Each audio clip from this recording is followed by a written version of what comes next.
नमस्कार दोस्तों, जय हिंद।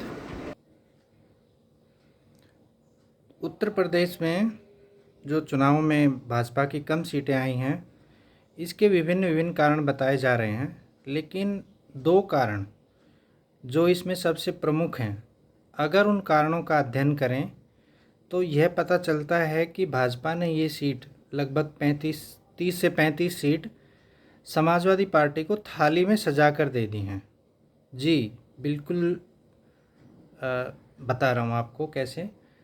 ये दो कारण प्रमुख तौर से सामने निकल कर आए। पहला ये कि अधिकारी सरकारी अधिकारी कार्यकर्ताओं का सहयोग नहीं कर रहे, उनकी बातें नहीं मान रहे।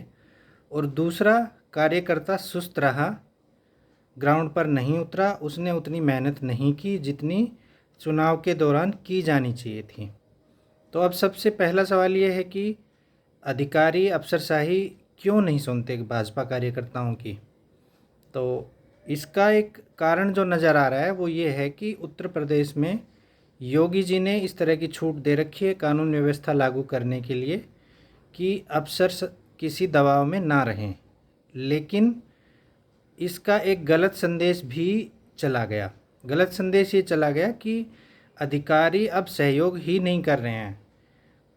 कोई व्यक्ति राजनीतिक कार्यकर्ता क्यों बनता है? सिर्फ इसलिए कि समाज में उसकी पहचान हो, उसका दो चार लोग उससे आकर मिलें, उससे कोई अपना काम बताएं और वो जाकर तहसील में, कोर्ट में, बीडीओ ब्लॉक में, डीएम ऑफिस में लोगों का काम करवा सके, तभी तो उसको कोई वोट देगा ना।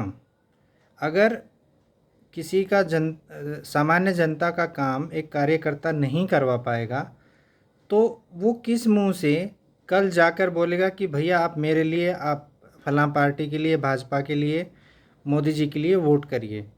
तो जब वो जाता है किसी काम से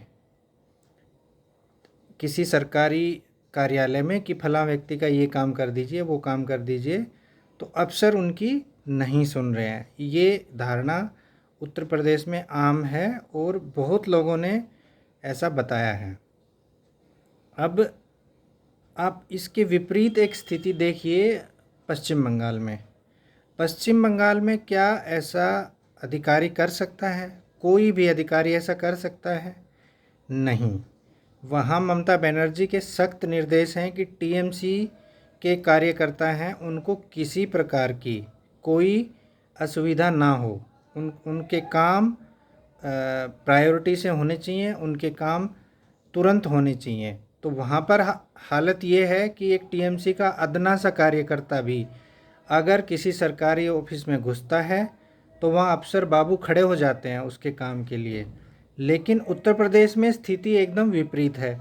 वहाँ स्थानीय भाजपा कार्यकर्ताओं की, मंडल अध्यक्ष की, ब्लॉक अध्यक्ष की, जिला अध्यक्ष की, यहाँ तक कि विधायकों की भी नहीं सुनी जा रही। ऐसा बहुत सीनियर लोगों ने कहा है वहाँ पर कि जो भाजपा के प्रमुख पदाधिकारी हैं उनकी भी वहाँ पर नहीं सुनी जा रही है। तो एक योगी जी का ने जो आदेश दिया था, मतलब योगी जी की जो मंशा थी कि अफसर खुले हाथ से काम करें, उनको ये आदेश दिया गया था ताकि वो न्याय व्यवस्था कायम कर सकें। लेकिन उनको ये आदेश नहीं दिया था कि वो भाजपा कार्यकर्ताओं की ही ना सुने। तो अब ये स्थिति योगी जी को संभालनी पड़ेगी। अब दूसरा इसमें जो मुख्य कारण आता है वो ये कि कार्यकर्ता सुस्त क्यों रहा। अब सुस्त रहने का एक कारण तो मैंने पहले ही बता दिया कि अगर उसके काम नहीं होंगे, उसके वोटर के काम नहीं होंगे, उसके समर्थकों के काम नहीं होंगे, तो वह चुनाव में क्यों उतरेगा। तो वो आराम से अपना घर लेटा रहा। उसने इस बात की जहमत नहीं उठाई कि वो आसपास जाए, 4-5 लोगों से, 10-20 लोगों से बात करे और उनको अपने पक्ष में वोट देने के लिए उनसे प्रार्थना करे, उनसे, और एक जो स्थानीय कैंडिडेट है उसके पक्ष में प्रचार कर सके। जब कार्यकर्ताओं के काम नहीं होंगे तो जाहिर सी बात है उनके मन में एक गुस्सा होगा, तो वो अपने आस पड़ोसियों को, अपने वोटर को वोट देने के लिए प्रोत्साहित नहीं करेंगे। ये एक सामान्य सी बात है। दूसरा, इसमें कई लोगों ने बताया कि भाजपा ने जो 400 पार का नारा दिया वो भी कहीं ना कहीं भाजपा के लिए उल्टा पड़ा। इससे भी क्या हुआ कि कैडर में थोड़ी सुस्ती आ गई, और जिस कार्यकर्ता को सड़क पर मेहनत करनी चाहिए थी उतनी मेहनत उसने नहीं की। सिर्फ ये सोचकर कि मोदी जी आएंगे प्रचार करेंगे, योगी जी आएंगे प्रचार करेंगे और अपना काम हो जाएगा, अपना कैंडिडेट जीत जाएगा। तो इस भरोसे भी कार्यकर्ता रहा, ग्राउंड पर उतनी मेहनत नहीं की जितनी की जानी चाहिए थी। कुछ अफसरों ने सहयोग नहीं किया। हालांकि योगी जी अब इन सब बातों में सुधार कर रहे हैं धीरे धीरे। योगी जी को ये फीडबैक नहीं दी गई थी इस तरह की।